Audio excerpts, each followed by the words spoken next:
going to go ahead and get started. We're having quite a few join, which is great. I love it when we get a lot of people on here. So welcome. I'm really excited to share this information with you today because this is what we do every day in our home. So it's fun to be able to put it together a little bit and then share with all of you what we do.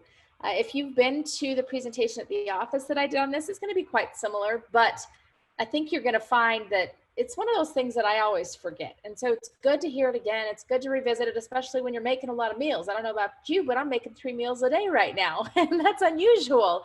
You know, I'm not usually here for all those meals. So everybody's not usually here for all those meals. So we're really having to make a lot of meals. And these are just really good things to use and formulas to know to be able to make those meals nutritious as well as taste delicious, because what good is nutritious if it tastes terrible? I remember someone once saying that good nutrition doesn't need to be a martyr act. You know, it doesn't need to be something that you have to sacrifice to do. I had a patient once that he, over the few years that I knew him, I still know him, he still comes in, but over the last few years, he decided he was going to just change the way he ate. And he lost, it was amazing to see his transformation, because I see people every, 3 to 6 months, but I don't see him every day. So I can see transformations in a big way. And I saw him, one visit, and I saw him again about 6 months later, and he'd lost about 50 pounds. He had cut his hair. He'd completely stopped smoking. He had been a very, very heavy smoker up to that point. I literally, if I'd passed him on the street, would not have known who he was. He looked so different. And I just asked, I said, what in the world have you done? You look amazing. What have you done? And he said, I just stopped eating all the kind of food I was eating before. And I said, oh, well, that's great. Good for you. And he said, yeah, every once in a while, I'll break my, the way I'm eating, and I'll eat something good. And I thought, that's wrong. We don't have to think the processed food and those kinds of things are the foods that are good. They're not. The food that is healthy is just as delicious, if not more delicious, than those other foods. And so that's what I really hope to share with you, is how to make healthy foods delicious in your home. So let's talk about some of these things. First of all, why do we eat? You'd think that we probably don't even need to ask this question, but let's talk about it. We eat for fuel. So food is our fuel. And I talk about this sometimes and say, okay, if your car runs out of gas, what do? You go to the store, to the gas station, and you fill it up with gas. So you know what fuels your car, but what fuels your body? The only thing that could fuel our body is the things that we eat. So it literally is that you are what you eat. Every single cell in our body turns over and remakes itself within a year's time. Some cells are extremely fast at remaking themselves. I mean, if you skin your hand or something, that skin is pretty much remade within 2 weeks' time. So the cells in our bodies remake themselves. Well, what do they make themselves out of? They make themselves out of what we eat. So if we eat junk, then our cells are made of junk. Well, how does junk function? It doesn't function very well at all.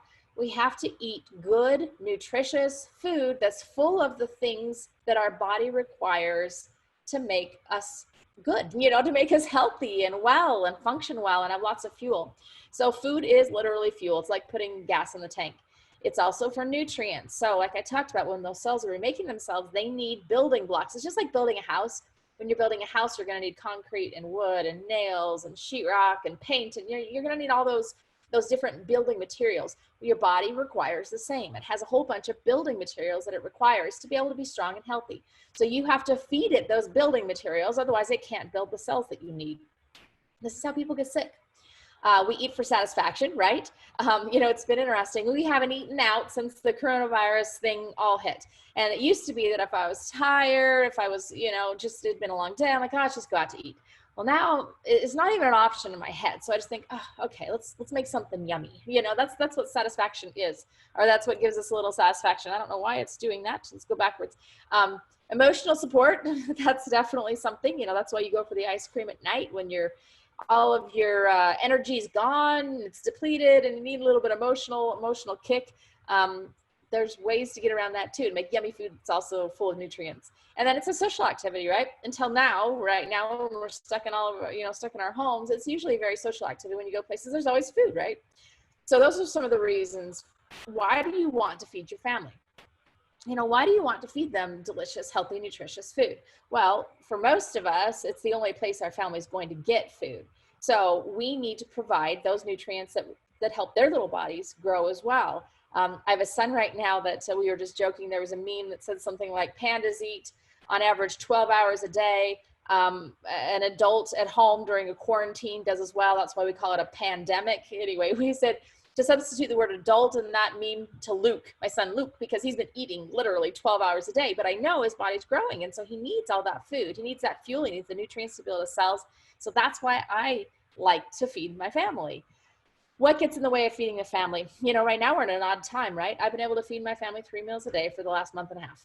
What an unusual time. That's quite unusual for us because oftentimes I'm not home during lunch. I'm often running out the door at breakfast time and at dinner. I cook a lot of dinners, but it's often time, busyness and time that get in the way. It may also be money. Although I would challenge you and say that eating at home and eating nutritiously does not have to cost more than eating fast food, eating processed foods. You can do it and still stay in budget. That was a webinar I did a couple weeks ago.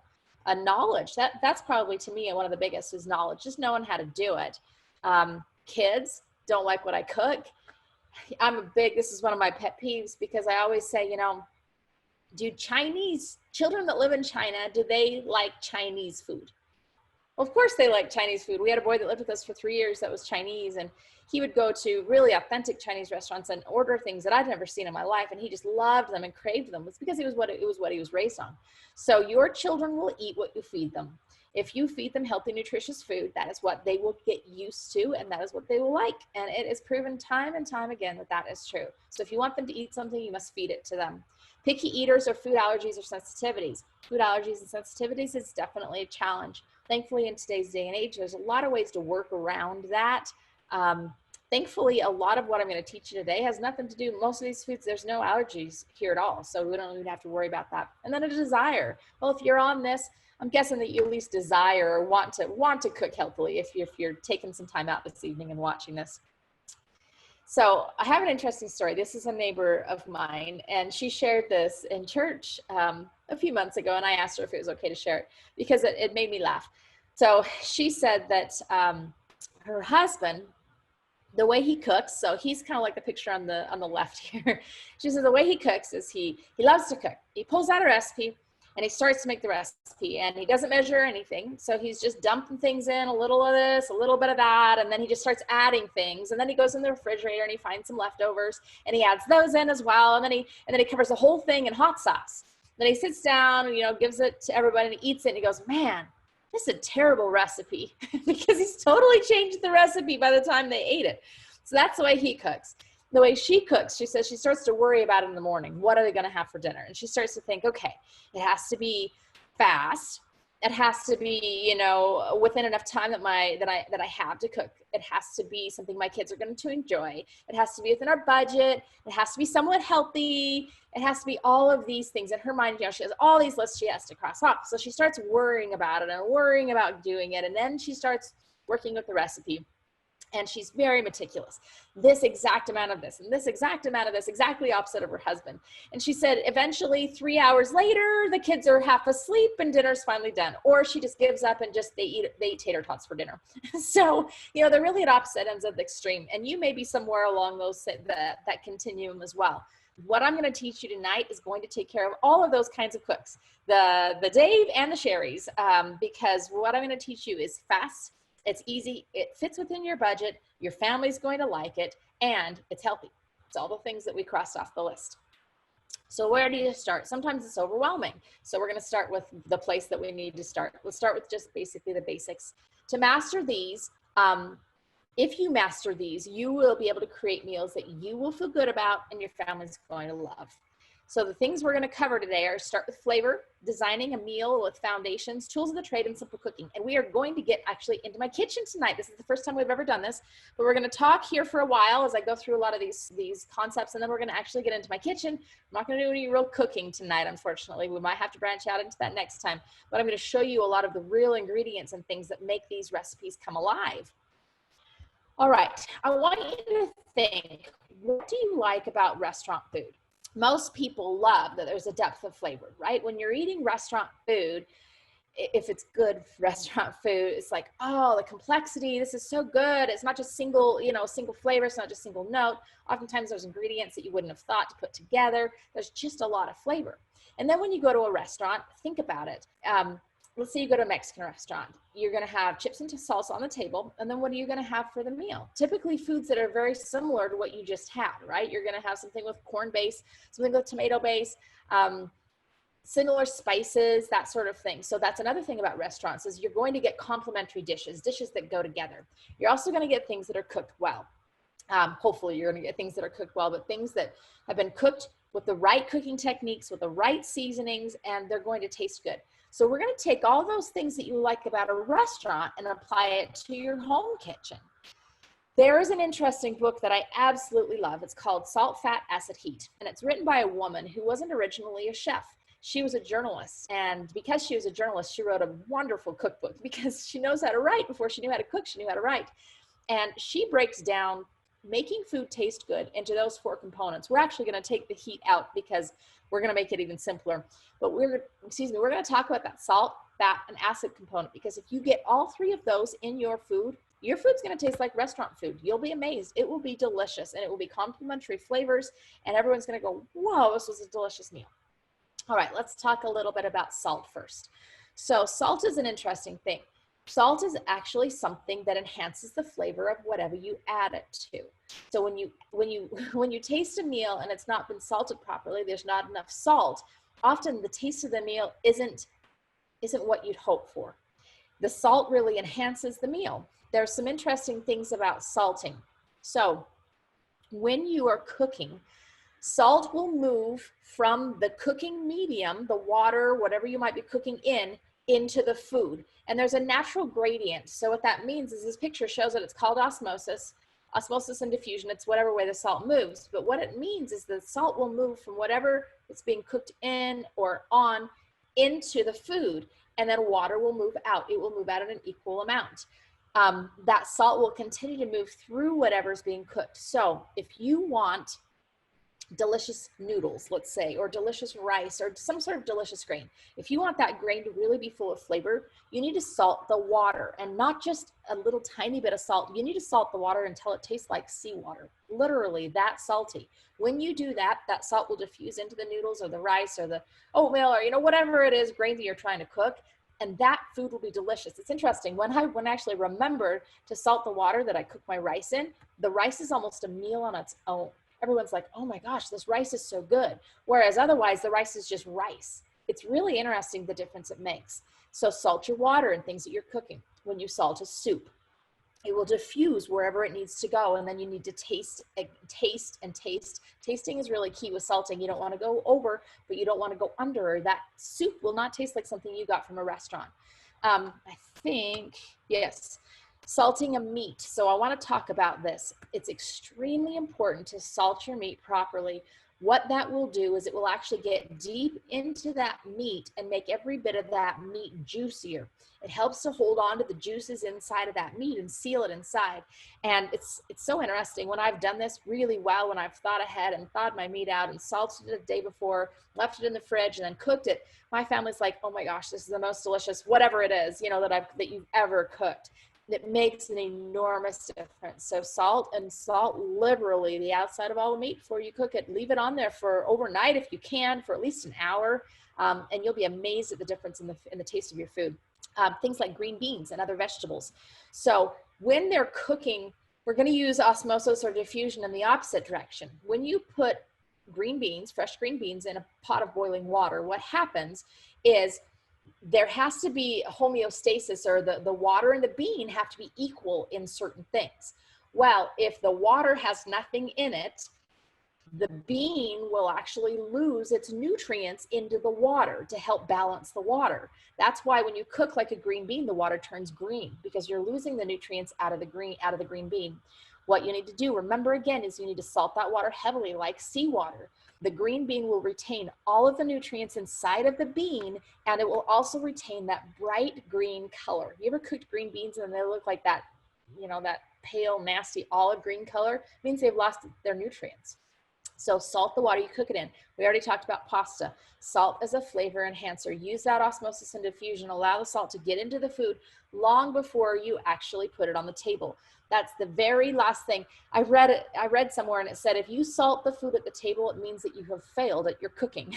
Basically, it means you have not salted properly while cooking. And I have to admit, there's many a night when we go and get the salt off the counter and we go add it to our food on the table because I haven't salted adequately. Salt your food adequately and it will taste amazing. What kind of salt do you use? You can use kosher salt. What is different about kosher salt? It's the shape of the flake. So kosher salt is a flat flake. So this is really difficult when using a recipe and measuring to exactness, because if you put, let's say, a teaspoon of kosher salt in a teaspoon measuring spoon, and you put a teaspoon of granulated salt, couldn't remember the word, granulated salt in a teaspoon measuring spoon, you're going to get much more granulated salt than you are kosher salt, because those kosher salt flakes stack up on each other and they don't fill all the space. So it's going to be a saltier dish with the granulated salt than with the kosher salt. So these are just some things you need to know. You need to realize you're probably going to have to add more kosher salt because of the way the flakes look. They're wonderful for salting the outside of the meat because they lay on top of that meat and really soak down in. Real salt is the one we use pretty much all the time in our kitchen. Real salt and kosher salt, those two. Real salt has minerals in it. So because you've added minerals, now let's say you're cooking those same beans, you have minerals in the salt that you've added to the water. It's not going to strip the minerals from the bean. They're going to stay there because it's already in balance with that salted water. Himalayan salt is something that it's a little bit more of a pure salt. It often has a lot of minerals in it as well. It's good. Never use the blue box iodized salt. And the main reason is that iodine is actually an antimicrobial. So it's going to kill a lot of good bacteria. It's going to kill everything it touches, the iodine. It's going to kill good bacteria in your gut. And we don't want it to do that. How much? Until it tastes good. And sometimes it may be more, way more than you think you're going to need. Okay, the next thing that makes food taste good is fat. Fat is to flavor food, it's to cook food in it, it's to give texture, right? When you fry something and you get that crispy texture, that gives a little bit of texture to the food. Well, fats are not to make you fat. I was raised in the 80s, I went right through that whole low fat era. I mean, we ate everything low fat in our house. We've since now been told that we were sold a bill of goods there. It was not true. Those fats did not make us fat. Oftentimes it was the sugar and carbohydrates that they added to make that food taste better when they took all the fat out that made us fat. But what do you use when? So this is actually really important to know. Oils have a smoke point. And what that smoke point is the point when that oil starts to smoke. It's pretty easy to figure out. But when that oil starts to smoke is when the molecules of the oil are actually converted to a different form and they become what's called rancid. You smelled rancid oil before, it smells bad.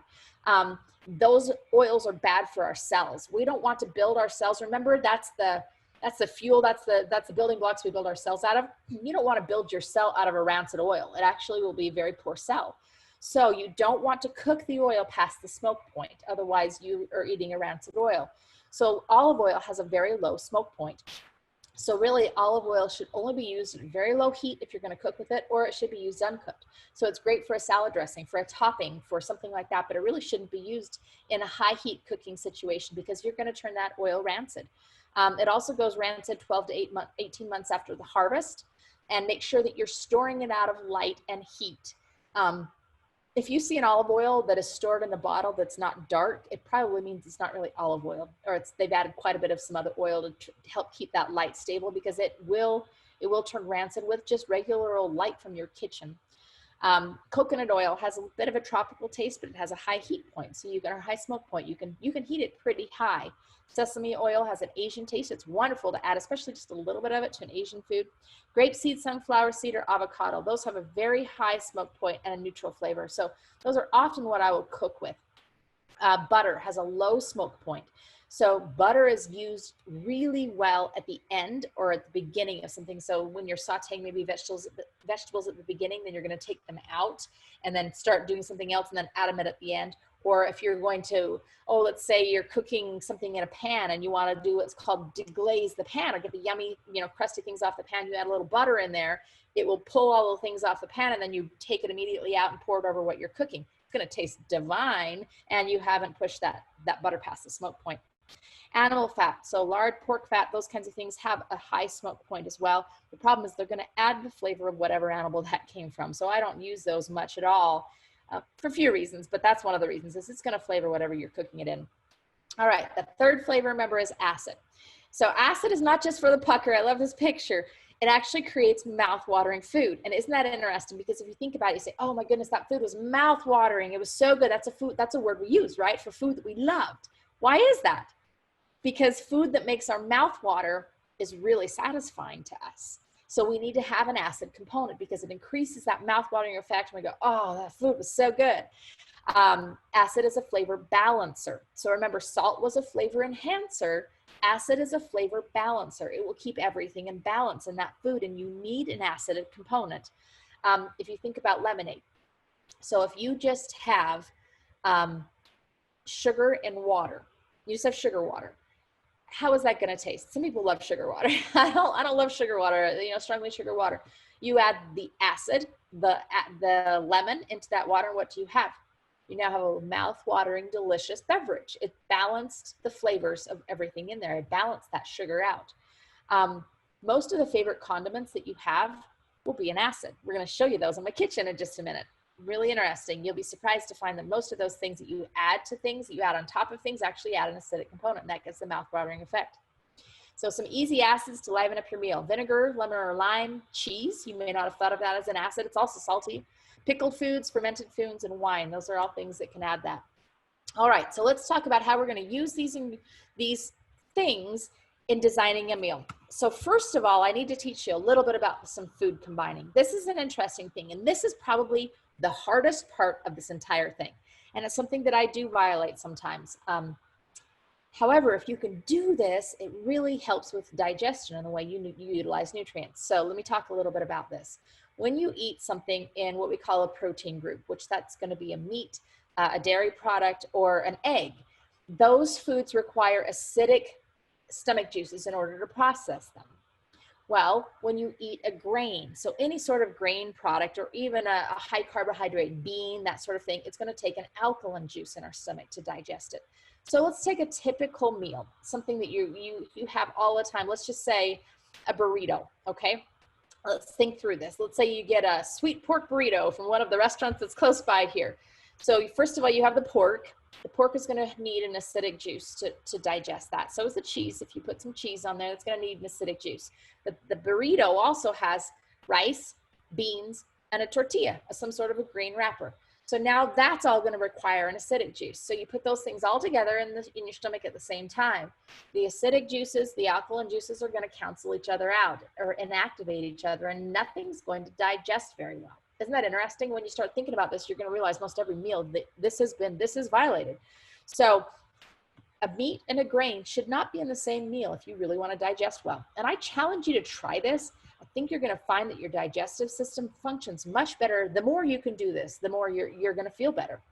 So in our formula, we're going to pick one or the other. We're going to say we're going to have a grain meal today, or we're going to have a meat meal today. And the two pictures that are on the screen right now, one's grain, one's meat. They're actually quite similar, right? But they don't cross. So we're going to talk about how to take that and then build something on it. All right, if you have less than 30 minutes, the 4 things that this formula uses is a stir fry, a rice bowl, a salad, and a soup. And there is going to be an ebook as well. My daughter-in-law, Brooklyn, actually put together an ebook for this. It's absolutely gorgeous this week. And it has a lot of this, it has this whole formula in it, as well as a bunch of recipes on how to use the formula. If you have 30 minutes or less, you're going to use one of those 4 things. You're going to pick one of those 4 things. If you have more than 30 minutes, you can pick one of those things and then add a soup or a veggie or something to it. Okay, then you're going to pick what taste you want. And this is the exact same thing you do like when you're going out to eat at night. You go, what do we feel in the mood for tonight? All right, I think maybe some Mediterranean food sounds kind of good tonight. All right, let's do Mediterranean. So let's just pick as we go through right now. The very first, let's say we're going to do a grain meal today. We're going to do a grain meal. And I think a bowl actually sounds delicious because it's a grain meal. A rice bowl works good. So we're going to do a grain meal. We're going to do a rice bowl, and we're going to do Mediterranean. All right, so let's design it. So we just picked that. We're going to do grain. We're going to do a rice bowl, and we're going to do Mediterranean. That's where we're at right here. So actually, I figured out I can be fancy. We're going to do a grain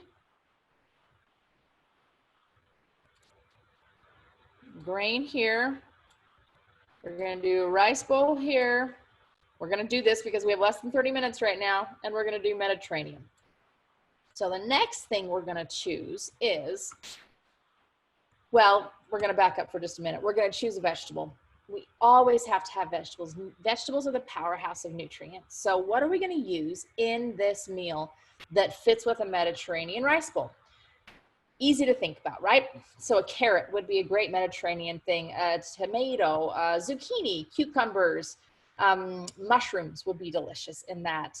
Think about what you would have at a restaurant. I always tell people when they say, oh, I'm not creative enough, think about what you would have at a restaurant. What would a Mediterranean rice bowl have at a restaurant? Some olives, maybe some feta cheese on top, maybe a little bit of olive oil, vinaigrette on the top of it. Let's say that's our meal right now. So we've got some carrots, tomatoes, zucchini, mushrooms, olives with some feta and vinaigrette. All right, so let's go through our thing. Do they have a salt component? So did what I just explained have a salt component? The olives that we put on top and the feta that we put on top, very salty. You're going to taste delicious. Okay, what acid component do we add? That vinaigrette most likely has, that olive oil vinaigrette has probably an acidic component in there. That's going to help fill that acid piece.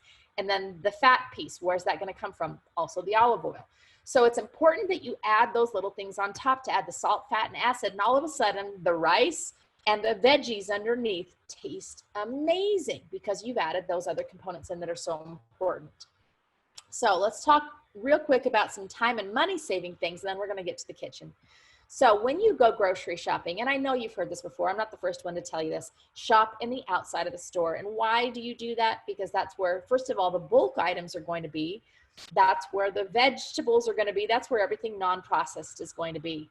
And then the staples, this has really, you know, been a good thing for us to be at home because I've realized what things I have not had on hand as staples, things like grains. I have big old 5-gallon buckets of those. So I'm good to go on all of that. Legumes, beans, that sort of thing. Again, I've got 5-gallon buckets on all of those things. Soy sauce and dressing ingredients, I was a little lacking on those. So get some big, you can get gallons of vinegar, gallons of fish sauce. Asian markets are some of the funnest. If you've never shopped in an Asian market, you need to go find one.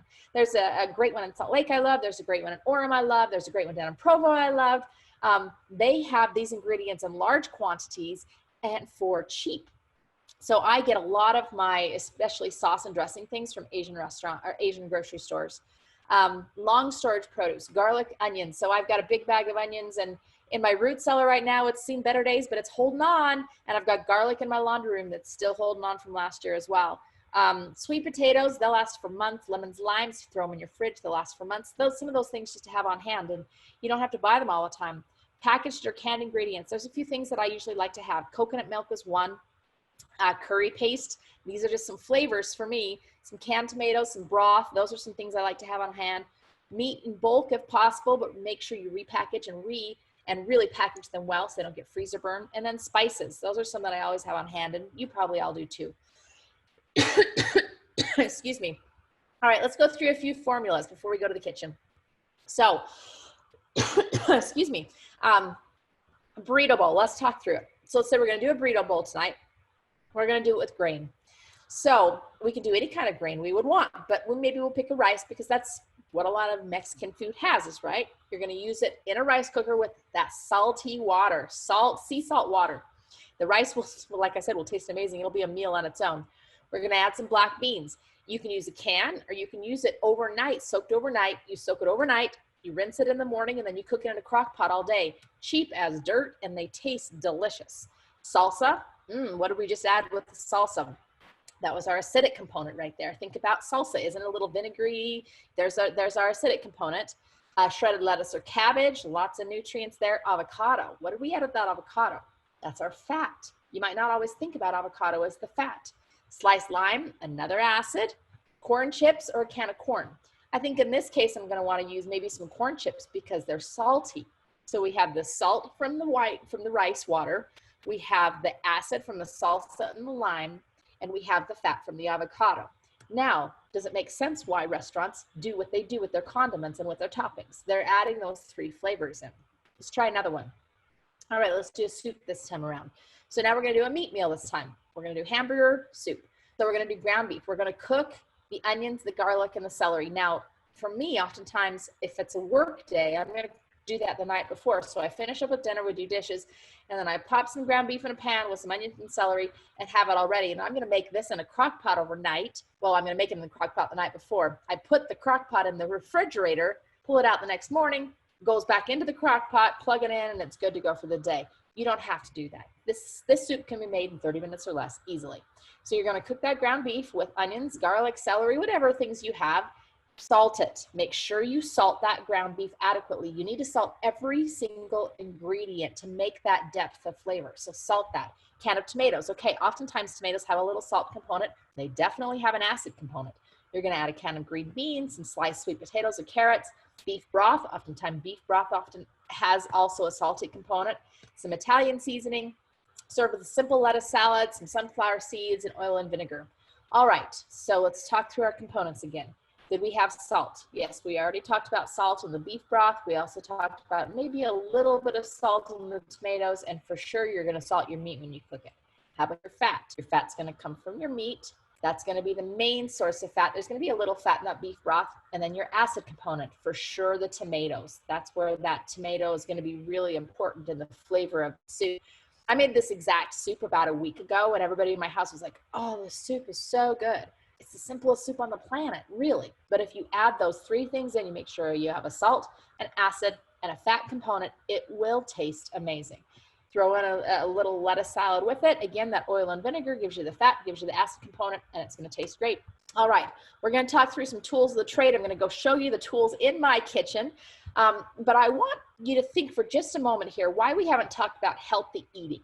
Right? Because we haven't. We talked about healthy eating at the beginning. We talked about, actually eating food that fuels us. But we haven't talked about healthy eating. And the reason is because everything we've talked about leads to healthy eating.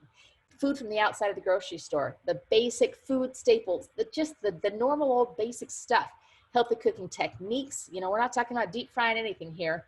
Meals at home are naturally, inherently, usually healthier. No pre-processed meals, nothing coming out of a box or a can that's a pre-made meal. It's just the only thing that we have out of a box or a can in our house is going to be a staple, a canned vegetable or a box of coconut milk. Maybe eating at home with your family is always more healthy. Because it's full of nutrients, you're actually going to eat less. That's in the ebook, the part about why we eat less when the food's full of nutrients. It's really an interesting scientific fact. And better digestion when you eat either the meat or the grain version. Even if you just eat healthier, you're going to digest better. So we haven't talked specifically about healthy eating because everything that we've talked about is going to lead to healthy eating. We've talked about food that tastes amazing, fills you up, and can be made in 30 minutes or less so you feel great about feeding your family. All right, give me just a moment. We're going to transition over to the kitchen. So we're going to have them just plug that in while I go ahead and log on. While I turn my mic off here.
let's talk through some of the tools and some of the things that we have going on here.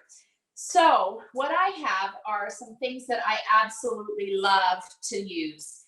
All right, the rice cooker is something that you can soak grains in overnight.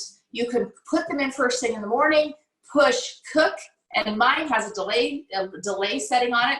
When I get home, it's all ready to go. Easy peasy, super simple way to cook things. Crock pot, I could not live without my crock pot. My crock pot's probably out on the counter 2, 3, 4 days a week, if not more, because this is a way to long cook foods, to put healthy foods in here and have them ready when I come home at night, to cook things like dried beans over a long time, to cook things like bone broth. So many good things come out of this. I don't think I can live without these two things. In fact, I've said I'm going to write a book called 2 crock pots and a rice cooker, because that's how our family works. 2 crock pots and a rice cooker. Some of the other things, the tools of the trade. Love my Blendtec blender. I had a Vitamix that's awesome as well. Some sort of a high-speed blender is fabulous. This is a wok. This is pretty much what we always cook. Any stir fry, even a rice bowl, a lot of things actually go in this pan. You find I'm quite simple, and I use the same things over and over and over again. When I'm doing any sort of a soup, anything like that, I'm always using this pan. If you pay attention, this is a carbon steel wok. It's an enameled carbon steel pan in essence. So these are all things that we're not going to have problems with the metal that I'm cooking in. All of these things have been well loved and well used, because literally if this is all I had, I could cook you a meal in 30 minutes and it would taste amazing, and I could probably do it every night of the week with just those simple things. You don't need fancy things. And you know what? You can get these at a thrift store for $5. I did with my sons when they just moved to college just this last fall. Okay, some of the other things that are essential. Well, let's go through a few of these. So, lemon squeezer, simple, but you know what? If you're going to use acid, this is a great thing. Some of the things that I love are some specialty peelers. I know it sounds silly, but if you can peel a vegetable quickly, you're going to be more likely to use a vegetable in your recipe. I know that sounds weird, but it also goes the same for cutting. We're going to get to that in just a minute. But if you can peel a vegetable quickly and well, you're going to use vegetables more. Because if you have to think, oh my gosh, it's too hard to peel that, my peeler doesn't work very well, you're just not going to use it. So this peeler is really cool. It's, again, one I got from an Asian market. It makes those little serrations in the side, so I always use it for cucumbers. This one's great. You could actually peel soft skin things like tomatoes with it. And then this one's by Everyday. It will peel in both directions, peeler, and you can take down a potato or a sweet potato in no time with that. Now, this is the one thing that I probably have spent money on, is a cutting board. It's nice to have a wooden cutting board because it's nicer to your knives. If your knives don't dull as quickly, and if you have a sharper knife to begin with, you're going to cook more vegetables. This is just the way it is. This knife is something that I bought myself for Mother's Day a couple of years ago. This is a special sheath for it that I love. I think it's called a bunko, because it keeps my knife from banging into other knives in the drawer. This knife, I could cut a hair with it. You know, it is the most fabulous knife I've ever had. Anyone that comes to my home and uses my knife, I always have to warn them, be careful, because it will take your finger off. But as soon as they cut it, they all sigh and go, oh my gosh, that is so nice. So, you know what? Save up a little bit of money. I think maybe it was $100 for this knife, but it was the best $100 I've ever spent in my entire existence. If you don't have that, sharpen your knives. If nothing else, sharpen your knives. You will cut so many more vegetables if you don't have to work so hard to do it. Now, what is this? This is my compost bucket. This was left over from dinner tonight. So we had radishes, we had some limes, some cilantro. You can kind of imagine the flavor profile of our dinner tonight. This is nice because now I know nothing's wasted. I never have to clog up my sink. Everything goes into here that's compostable, and every morning it goes out to the chickens. It can just go out to a compost pile. That's a really healthy way to help build your soil with the food you've been eating. If you don't have one of these, you need one. you can live with that one, but I love it. It's called a Spiralizer. And it's a great way to turn a lot of hard vegetables, or even medium hard vegetables. So carrots, radishes, turnips, sweet potatoes, squash, cucumbers, they all go on this, and it turns them into something else incredible. So oftentimes when we're having something like a rice bowl, we'll have something spiralized on top, because it's a fun way to add a vegetable that looks a little different. And You know, I hate to say it, but food that looks yucky, even if it's all up here, tastes yucky. It needs to look good as well. This is the book I was talking about, The Salt, Fat, Acid, Heat. Love this book. I could read this book every single day of my life. So if you need a great read, this is one to do. So let's talk now through how we make food taste amazing. We're going to go through each of these components, and we pulled a whole bunch of them just out of my kitchen. These are some things that may surprise you. So let's go through it. This is the acid piece. Now, of course, you're going to think of avocado oil, olive oil. I do want to tell you something though. Here on my olive oil, it has a use by date. I want you to look at the olive oil in the store and see what is the use by date on that olive oil. It will often tell you as well when the harvest was. So this one says that the harvest is late in 2019 to early 2020 or early 2020. This is telling me when that's harvested. You want to have an oil that's been harvested within a year's time, because remember what I told you, even in good storage temperatures, it goes rancid in 12 to 18 months. Make sure your olive oil has a harvest date and has a use by date. So this is, I should use it by March 20 of 21. It's almost gone, it's gonna be long gone by March of 2021, but that's something important to look for. Sesame oil. This can make Asian food zing like nothing else. It'll be amazing. You don't need very much sesame oil, maybe a half teaspoon is all. So this actually goes a long way. You might not think of mayo as a fat, but it is. This is actually an olive oil mayonnaise. You can make your own mayonnaise. Has a good fat component. Tahini may not be something. I went to Israel and they call it tahina there. This is made from sesame seeds. It has a beautiful fat component. This is the basis for hummus. And it tastes delicious, especially when you add it to a bean, which is a nice protein source, and you add it to some olive oil and add some lime in there or lemon in there, which gives it that acidic zing. And anyway, hummus is delicious. The fat component in that is this tahini. Avocado. It's a beautiful way to add fat to a meal. You know, avocado is used in a lot of cuisines that you don't actually realize, but a lot of cuisines use the avocado. So these are all ideas for adding that fat component. And you might again think, oh, I don't want to add fat to my food. Remember, you do. Fat makes it taste good. Excuse me, fat is a great way to cook foods. So those are all the fat things. We're going to set those off to the side, and we're going to talk about the next. These are the acids. So I wanted to show you this. This is why I wanted to do this in my kitchen, because I wanted to show you, because I thought you might be surprised at some of these.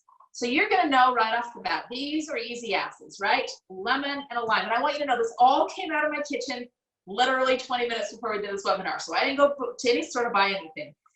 Kimchi.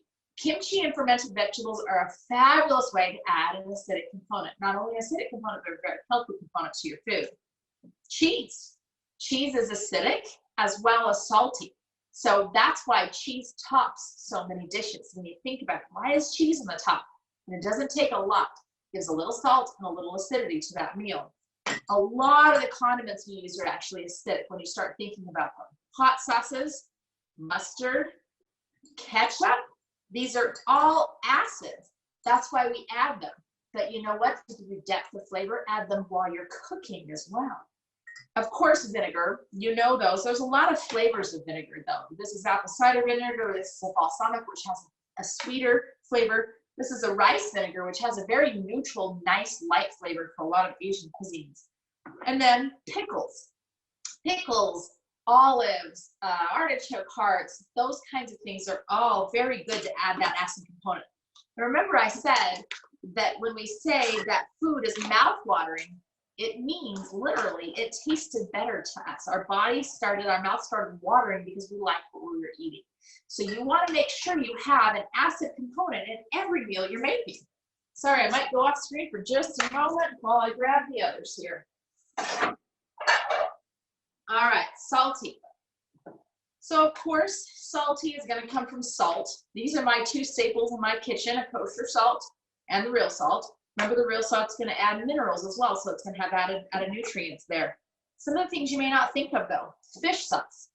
I remember so clearly the first time my mom and I bought fish sauce. So my brother served mission for the LDS church in Thailand, and my parents were so generous. They actually took all of my siblings and our spouses to Thailand to have us see the country and let my brother be our tour guide. It was an incredible trip.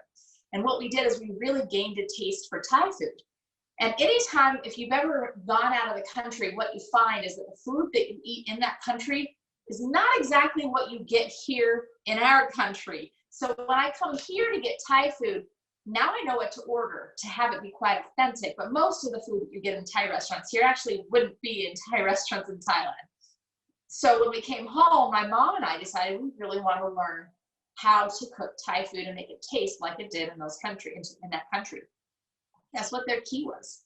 It's fish sauce. Actually, fish sauce and lime are the two biggies that they have in all of their meals.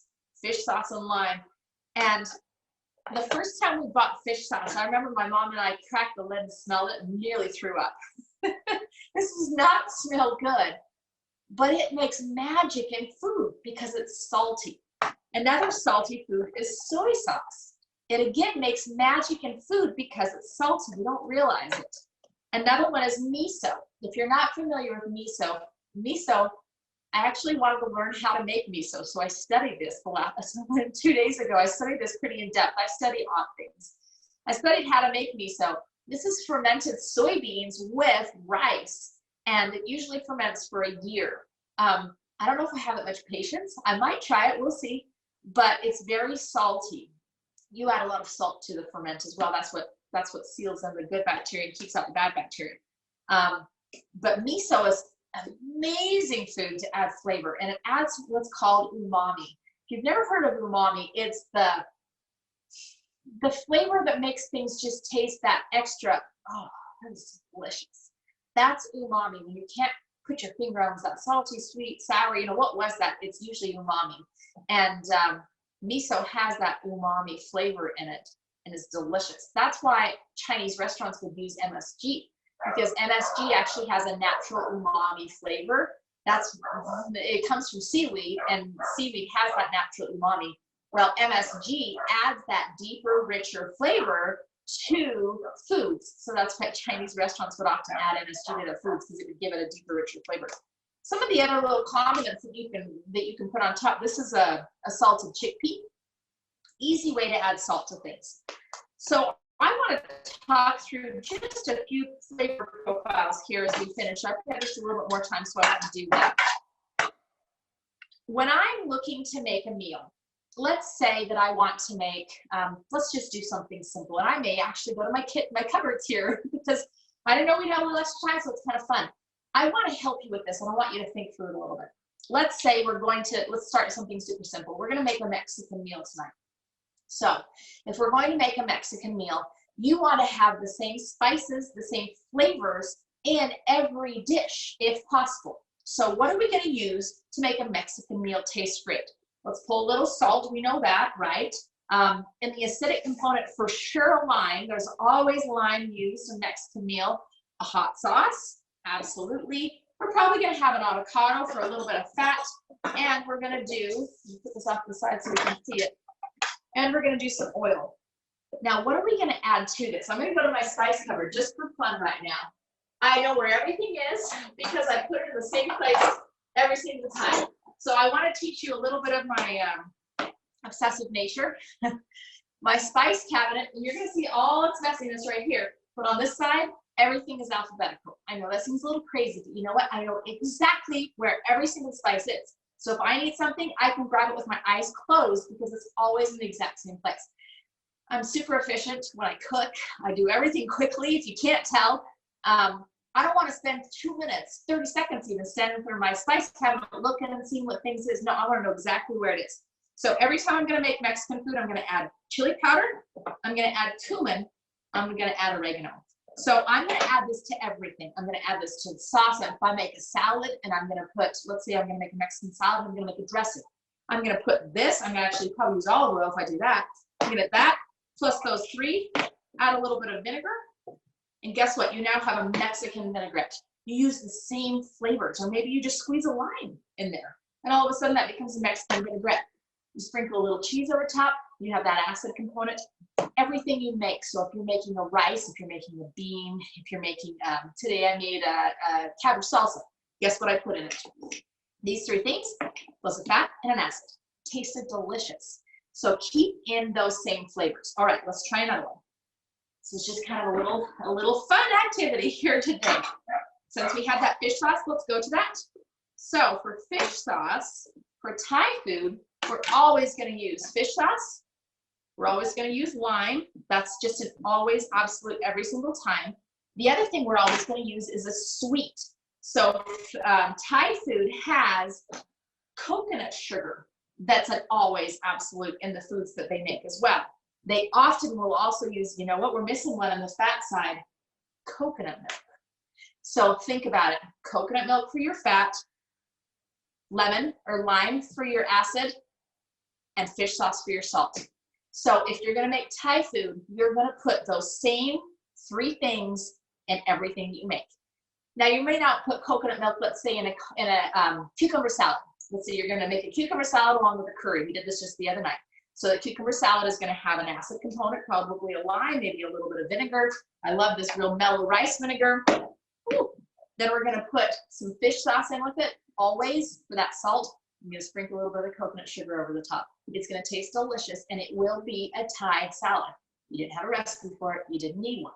If you want a soup, you're gonna add the same things into the coconut milk, add some chicken, maybe some veggies, you all of a sudden have a Thai soup.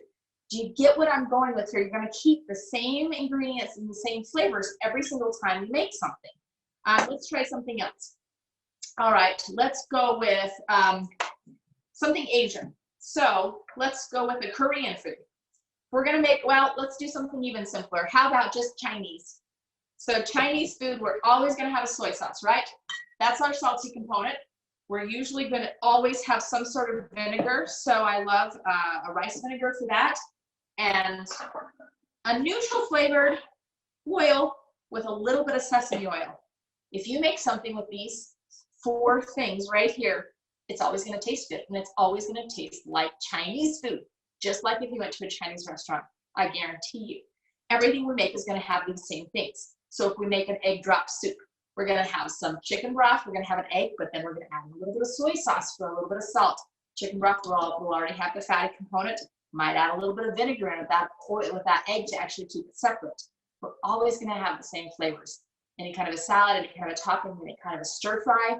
So we didn't talk much about the things you add to those meals. Again, the formula, grain or meat.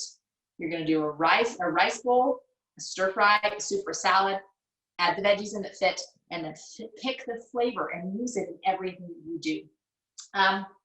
Let's pick one more. So Mediterranean. Mediterranean, what are we gonna use? I just saw this, so that's why I decided to pick the Mediterranean. Tahini is a very good way, or tahina if you're in Israel. Very good way. Always going to use an olive oil in Mediterranean cooking. How about an acid? This is a great acid, or a lime. Isn't it interesting that different cuisines use limes and different cuisines, some cuisines use lemons, but they always use one or the other. Lime is usually Mediterranean version. Probably a nice hard cheese like this. If you use these components, if we get a salt, salt is probably our cheese is probably our salt in this version. If you use these things in everything you do, your food will fit together. So if you make a dressing with this and a little bit of lime and maybe some oregano, that's always going to taste like a Mediterranean dressing. Put a little bit of cheese on top, it's going to be delicious. If you add this to the sauce, this sauce plus this right here, add a little bit of oregano again, all of a sudden you have a sauce on top of a rice bowl that will taste delicious. Add some salted chickpeas, and you have the most delicious rice bowl you could ever buy in any restaurant for pennies on the dollar in your home. So I hope you're getting the idea of how you can mix and match flavors, but you always have these 3 components. You always have an acid, a fat, and a salt, and things will taste delicious. You won't need a recipe. What if you want a recipe? You can have a recipe, but what I often do when I'm evaluating recipes is I look and I say, does that recipe have all 3 of those components? And if it doesn't, I think, what could I then add? Let's say it's missing a salt. What can I add to that recipe that would make sense with what it is? Plain old salt. All right. I'm just going to add plain old salt to that just because it's missing a salt component. That way you can make any recipe that you get taste delicious as well. So hopefully this helps. Hopefully it gives you an idea of how to take whatever is in your cupboards and turn it into meal in 30 minutes or less. And I will tell you, it is doable because we do it every night around here. It is doable. I really encourage you to get the ebook because we put together a whole bunch of recipes. They're not recipes, like I didn't tell you the actual ingredients, but I told you which pieces to put together to make them taste good. I have a whole bunch of recipes and ideas in there for you, as well as the formula all written out and a whole bunch of flavor profiles written out. So you don't have to try to figure these out on your own. So try that, find that ebook. I think you're gonna love it. And hopefully you've enjoyed this. Hopefully you've enjoyed it. If you have, please tell someone else about it. It's gonna be on the blog. You're gonna be able to watch it there. I love to share these kinds of things with you, and I hope you're enjoying them as well. So again, this is Dr. Michelle. I don't even think I introduced myself at the beginning, but I am Dr. Michelle Jorgensen with Living Well with Dr. Michelle, and I'm so glad that you've been here with me tonight. Thank you so much for joining me.